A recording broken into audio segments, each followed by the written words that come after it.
عالم ما ته خبره کوله وی ملتان یو کسو مال راغې وی ما ته وی چې حضرت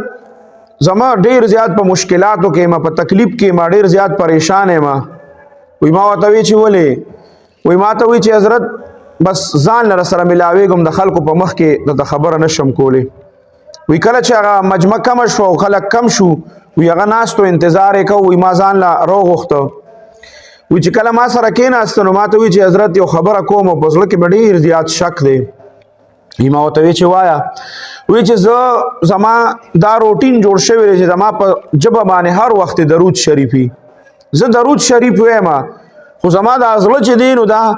بیقراري چې آیا دا درود شریف زه وایم نو زه څه کارم کوم زه سبل سداسي وسره کار کوم لګیا یم نو دک ټیم کې بی خیاله کې لګیا یم او دا درود شریف وایم نو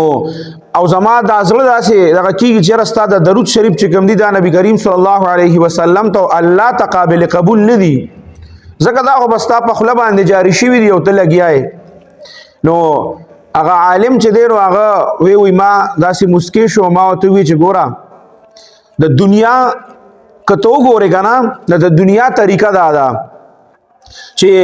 د چا یو انسان سره عشق شي محبت شي محبوبي شي ته بیا که د هغه نوم هم څوک اخلي که نه هغه نوم څوک اخلي نو دا د چا چې ورسره عشق دی په ده باندې بد لګي چې دی دا نوم ولې اخلي د ده ورسره مینه نشته او نوم یې اخلي وی په هغه باندې بد لګي وی ستا په ژبه باندې چې د نبی کریم صلی الله علیه وسلم دا نوم او درود جاری دي دا د دې ثبوت دی چې الله پتا باندې د خپل محبوب باندې دا درود لوستل چې دا خوښ دي کړي دا داسې سړی د خولې نه چې چا سره محبت نی هغه د خپل محبوب نوم هم نه خوښي چې زما د محبوب نوم چې دی د په ژبه باندې راشي و چې کله مې ورته دا خبره وکړه دومره خوشحاله شو زما دا لاسونه ښکلول چې تا خو زما د ټولې زندګۍ هغه پریشاني دې سره ختمه کړه نو درود شریف خپل هر قسمه الله د پاره چې کوم درود د الله د پاره چې کوم ذکر اذکار مقرر دي استغفار وی الله ټول چې څومره دي دا په رمضان المبارک کې خپل روټین کې راوستل پکار دي او دې معنی ځان چې دې په دې روزه کې رمضان المبارک کې سړی عادت کیږي نه نو بیا په دې عام ورځو کې د په جبه باندې هغه درود شریف او هغه بیا چلیږي